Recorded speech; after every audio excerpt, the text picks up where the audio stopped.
할렐루야. 아멘. 오늘도 주님께 나와 하나님을 예배하는 모든 성도님들 가운데 하나님의 크신 은총과 평강이 넘치기를 바랍니다. 아멘. 2023년 우리 삼복교회에 주신 하나님의 목표, 표어는 하나님을 영화롭게 하소서. 다시 한번 따라하겠습니다. 하나님을 영화롭게 하소서. 우리는 하나님을 영화롭게 하기 위하여 이 땅에 태어났습니다. 하나님은 우리 모든 인간을 영화로움을 받기 위해서, 찬양과 영광을 받기 위해서 만드셨어요. 이 세상의 과학자들은 사람은 스스로 자연스럽게 발생했다고 해요. 원시적인 생물체를 통해서 차츰차츰 진화하더니 사람이 되었더라. 그러나 우리는 그렇게 믿지 않습니다. 이 세상은 누군가가 창조하셨다. 이 세상은 누군가가 만드셨다. 우리의 과학으로는, 우리의 이성으로는 이 세상의 이치들을, 이 세상에 일어나는 많은 일들을 해결 못해요. 어떻게 지구가 이 태양을 정확하게 1년에 한 번씩 이렇게 도는지, 흐트러지지 않고, 또 지구를 비롯한 많은 행성들과 별들이 어떻게 그렇게 오차 없이 이렇게 돌고 있는지, 어떻게 정말 죽었던 것 같은 이 땅 속에서 그 조그만 씨앗 하나로 인해서 새싹들이 다시 이렇게 봄이 되면 움트는지, 우리 인간들은 이 세상의 이치들을 모릅니다. 또한 우리 인간들은 우리의 한 치 앞, 우리의 바로 이 1분 1초 앞날을 몰라요. 그렇기 때문에 우리는 절대자이신 하나님을 의지해야 합니다. 할렐루야. 네. 하나님을 의지하고 하나님을 영광스럽게, 하나님을 찬양하는 것, 이것이 바로 우리 인간의 목적이며, 또한 우리가 가장 안정된 삶, 가장 평안한 삶을 살 수 있는 길이다. 우리는 그렇게 믿고 있습니다. 지난주에는 우리 하나님께 영광을 돌리는 이 큰 목표를 가지고 또 작은 실천 목표, 하나님의 영화로우신 이름을 찬양하자 라는 말씀을 함께 나누었습니다. 하나님을 찬양하기 위해서, 하나님을 예배하기 위해서 우리는 하나님께 드림이 필요합니다. 일단 하나님을 찬양하기 위해서 우리 시간을 드려야 돼요. 우리 모든 성도님들은 시간을 지금 드리고 이 자리에 온 것입니다. 할렐루야. 결코 쉽지 않습니다. 또 하나님을 영화롭게 하기 위해서 우리의 정성스러운 재물도 드리고, 우리의 몸으로 봉사할 수 있는 우리의 몸도 드린다. 우리의 신앙이 성숙할수록, 우리의 신앙이 깊어질수록 우리는 더 하나님을 의지하게 되는 거예요. 그러면서 우리는 더 많이 하나님을 헌신하게 되는 거죠. 헌신. 믿음이 적은 성도님들에게는 이 자리에 나오시는 것만으로도 큰 헌신이에요. 믿음이 자랄수록 우리는 더 하나님을 의지함으로 하나님께 더 많이 맡기는 거예요. 계속해서 우리의 신앙이 조금씩 더 자랄수록 더 많이 드리게 되고 더 많이 의지하게 돼요.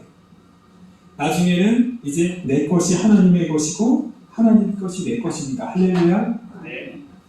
2단계까지 간다는 것은 결코 쉽지는 않아요. 그러나 우리가 그런 노력을 하자라는 것이, 그것이 첫 번째 실천 목표입니다. 우리 이 자리에 계신 모든 성도님들께서 우리가 조금씩만 더 하나님께 헌신하고자 하는 올 한 해의 삶을 산다면 우리 상고 공동체는 더 하나님께서 원하시는 더 천국에 가까운 그런 공동체가 될 줄 믿습니다. 그것이 바로 부흥입니다.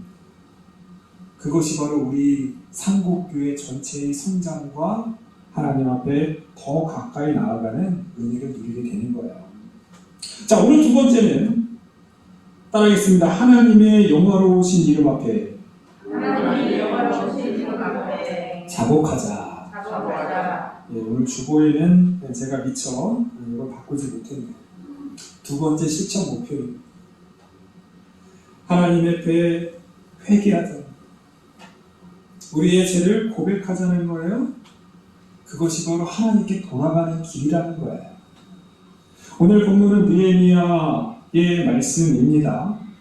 우리가 읽고 있는 느헤미야서는 에스라 다음에 있어요. 에스라, 느헤미야 따로 분리되어 있지요. 그런데요, 사실 구약 히브리어 원어 성경을 보면 에스라, 느헤미야가 하나로 묶어져 있어요. 그냥 에스라부터 느헤미야까지 그냥 한 권이에요, 한 권. 에스라, 느헤미야는 이스라엘 백성들이 포로로 끌려갔다가 바벨론의 포로로 끌려갔다가 바벨론이 멸망하고 페르시아라는 나라가 바벨론을 지배하면서 바벨론이 붙잡아왔던 많은 포로민들을 고국으로 돌아가라. 그건 정책이에요. 그렇다고 이스라엘 백성들이 완전히 페르시아로부터 자주 독립을 해라라는 것은 아니에요. 그냥 자유롭게 통치하는 거예요. 너희들 돌아가고 너희들 돌아가서 너희들 믿고 싶은 너희들의 신, 각자의 신, 각자의 문화대로 살아라. 그 대신 우리 페르시아의 복종이라 이거예요. 여하튼 이스라엘 백성들은 이제 세 차례에 걸쳐서 바벨론으로부터 고국으로 귀환합니다. 첫 번째 귀환은 538년.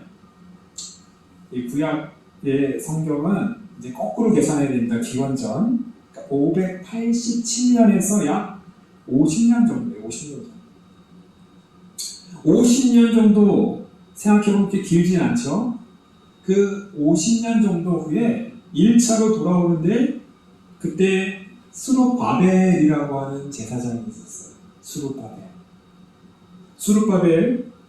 총독이네요. 총독이 첫 번째 돌아와서 성전, 무너진 예루살렘 성전을 건축해요. 그것도 쉬운 일이 아니에요. 그렇다고 성전을 솔로몬의 성전처럼 완벽하게 재건한 건 아니에요. 초라하게. 할 수 있는 것 했어요. 자, 두 번째로 약 80년 후인 458년. 첫 번째와 두 번째 귀환은 좀 길어요. 에스라와 함께한 사람들이 두 번째 귀환을 해요. 에스라는 성경의 학사라고 나와요. 학사. 주로 하나님의 말씀을 연구하고 그 말씀을 편집하고 그것을 문서로 기록하는 일들을 해요. 그 다음에 세 번째로 또 13년 후인 445년. 기원전 445년에 바로 느헤미야가 귀환하죠. 느헤미야는요, 제사장도 아니고 선지자도 아니에요.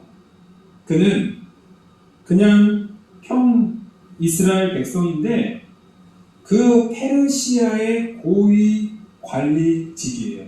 그러니까 페르시아 황제가 굉장히 신임하고 있는 관리예요, 관리.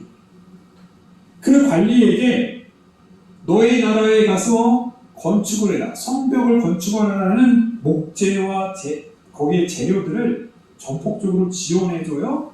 그리고 느헤미야의 총독이라는 이름을 줘요. 느헤미야는 예루살렘의 성벽을 재건하기 시작합니다.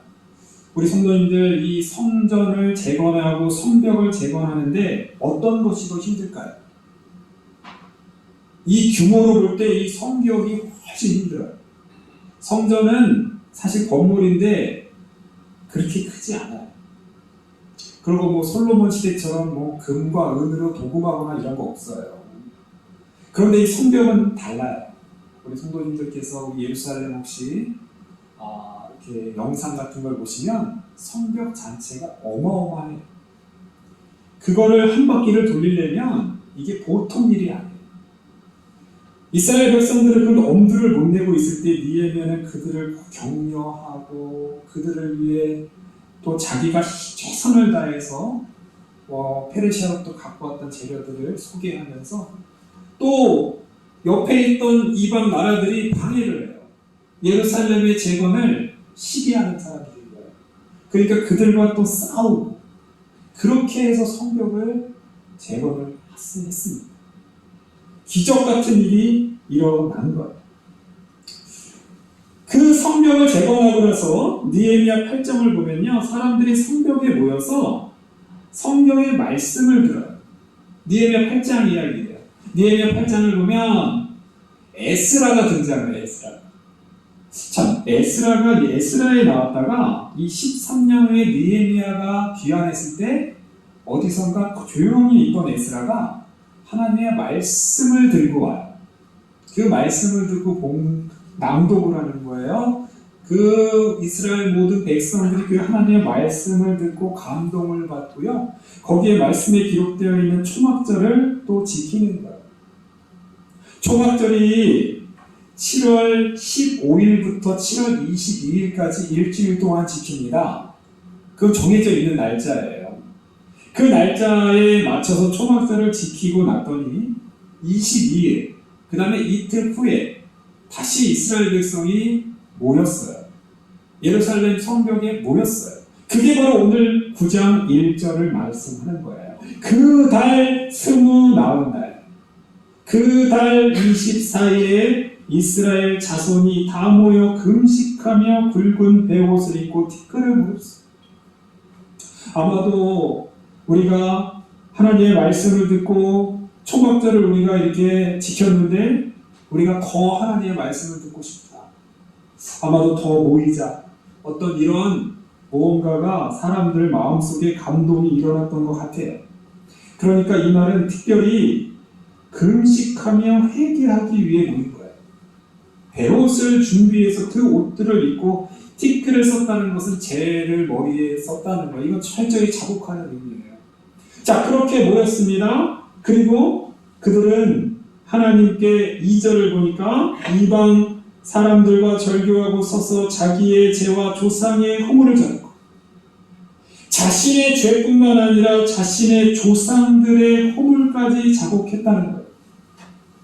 4분의 1, 낮 4분의 1, 낮에 12시간의 4분의 1이니까 약 3시간 정도는 하나님의 율법의 말씀, 계속해서 율법의 말씀을 듣는 거예요. 그리고 나서 4분의 1은 계속해서 하나님께 자복했더라.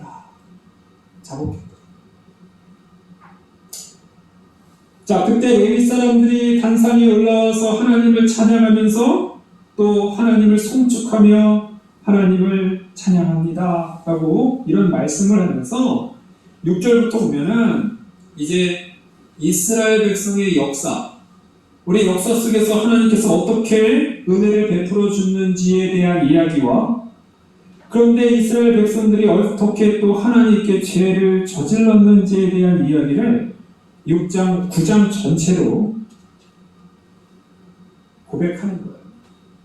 그러니까 오늘 느헤미야서 9장은요, 이스라엘 백성이 다 같이 모여서 이렇게 공개적으로 누군가가 이것을 준비한 이 글을 읽는 거예요. 미리 준비한 사제, 회개문 이렇게 할 수 있겠죠.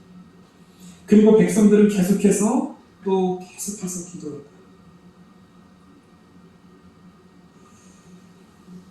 느헤미야서는요, 이스라엘 백성들이 무너졌던 성전과 무너졌던 성벽을 재건하는 이야기가 나와요. 그런데요, 사실 그게 중심이 아니에요. 성전을 다시 짓고 성벽을 다시 재건하는 거 중요해요.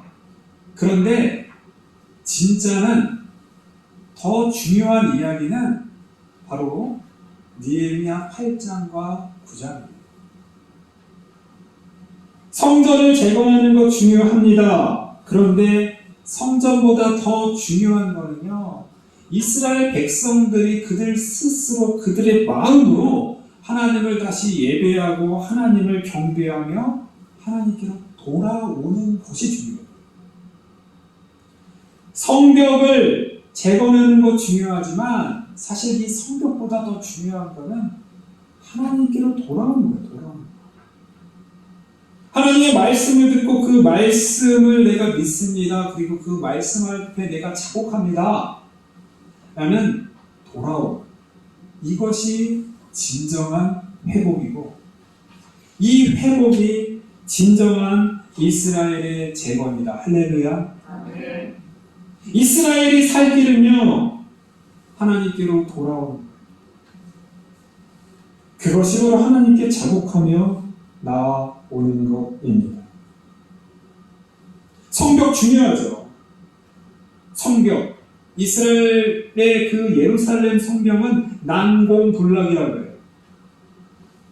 이게 굉장히 천년의 요새예요. 뒤에는 이게 암벽으로 높은 산이고요. 이 앞쪽으로는요, 이 성벽이 이렇게 높게 있기 때문에 이 공격할 수가 없어요. 그런데 이 성벽보다 더 중요한 것은 바로 하나님이 그들의 요새가 되어 주시는 것입니다. 할렐루야. 네. 이스라엘 백성이 어떻게 해서 애굽에서 나올 수 있었습니까? 하나님께서 그들과 함께 하시고 그들을 도와주셨기 때문에 애굽에 10가지 재앙을 주셨고 애굽은 항복한 거예요. 이스라엘 백성이 어떻게 가나안 땅을 정복할 수 있었습니까? 그 견고한 가나안 백성들, 그리고 그 아낙 자손이라 그래갖고 거인 족속들도 있어요. 가나안 족속들은 그 당시에 철제 무기를 가지고 있어요. 이스라엘 백성은 없어요. 철제 무기가 없어요. 도저히 여호수아 시대에 가나안 땅을 점령할 수 없어요. 그런데 하나님께서 함께 하셨더라. 할렐루야. 네. 이스라엘 백성의 강함은 성벽을 높이 쌓는 것이 아니라 바로 하나님께 돌아오고 하나님께서 그들의 성벽과 그들의 요새가 되어주시면 되는 거예요. 바로 그것입니다. 느헤미야 8장 그리고 느헤미야 9장, 에스라 느헤미야의 가장 중요한 장이 있다면 바로 느헤미야 8장과 느헤미야 9장입니다. 여기에 이스라엘 백성의 희망이 있는 거예요. 하나님께로 돌아가. 우리는 하나님께로 돌아가야 됩니다. 그래야만 우리는 이 세상에서 강한 사람이 될 수 있어요. 우리는 하나님께로 돌아가야 됩니다. 그래야만 우리는 이 세상이 주는 여러 가지 불안과 걱정과 근심을 떨쳐버릴 수 있어요. 할렐루야. 네. 누가복음 10장을 보면 15장을 보면 우리가 잘 알고 있는 탕자의 비유가 있잖아요. 둘째 아들이 아버지의 재산을 달라고 해요. 그 당시 있을 수 없는 일이에요. 아직도 아버지께서 돌아가시지도 않았는데. 타국에 가서 허랑방탕하게 다 써버리죠. 거기에 흉년이 있어요. 그러니까 먹을 것이 없으니까 돼지들이 먹는 그런 음식들을 먹는 거예요. 이스라엘 사람들은 이 돼지를 굉장히 부정하게 여기거든요. 근데 그 돼지들이 먹는 음식을 먹는 거는 이건 굉장히 비참한 거예요. 차라리 내가 돌아가. 차라리 내가 아버지 집에 가서 종으로 살자. 아버지 집에서는 최소한 이렇게 살지는 않는다. 돌아가자. 마을 어귀에 이르렀는데 아직 먼데, 성경이 그렇게 나와요. 아직 집이 먼데 아버지께서 달려옵니다. 아버지에게 내가 죄를 졌습니다. 나는 아버지의 아들이 아니라 그냥 품꾼의 하나로 사용해 주십시오. 아버지는 그 아들에게 입을 맞추고 옷을 갈아입히시고 금가락지를 끼우며 잔치를 벌이는 겁니다.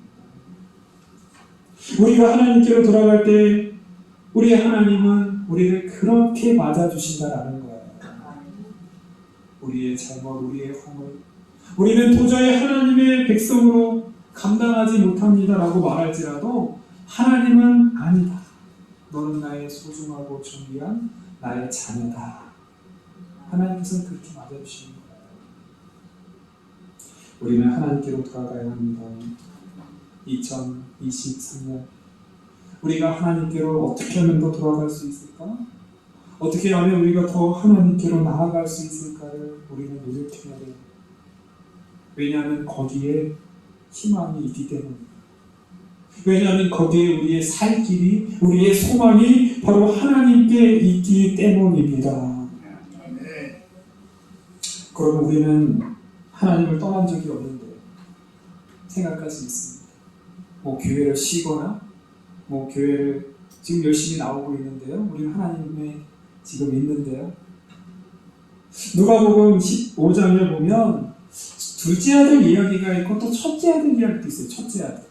그러니까 첫째 아들이 동생이 돌아갔다는 얘기를 들어요.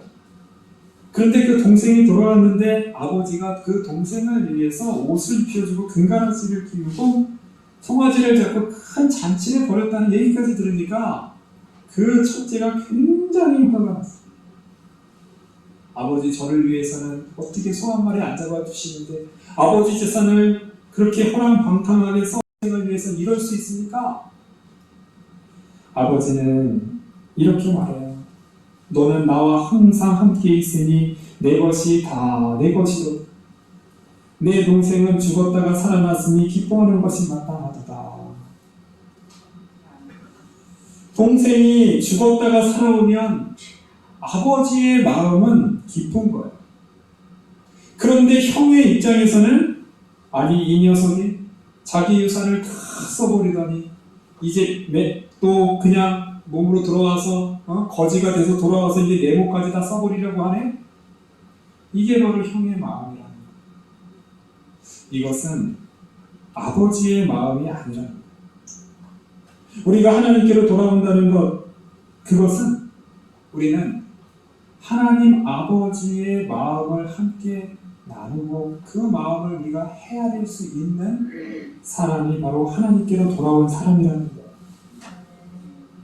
하나님과 있다고 늘 하나님께 열심히 신앙생활하고 열심히 예배드린다고 첫째 아들과 같은 마음을 가지면 그건 하나님께로 돌아온 게 아니라는 거예요. 진심으로 하나님께 돌아온 사람들은 하나님 아버지의 마음을 갖는 거예요. 어떻게 하면 하나님의 마음을 더 가질 수 있을까? 어떻게 하면 하나님의 마음처럼 나도 생각할 수 있을까? 라고 계속해서 생각하는 거죠. 그럴 때 우리는 진정 하나님의 것이 우리의 것이 되고 우리의 것이 하나님의 것이 되는 그런 단계에 이를 수 있다라는 것입니다.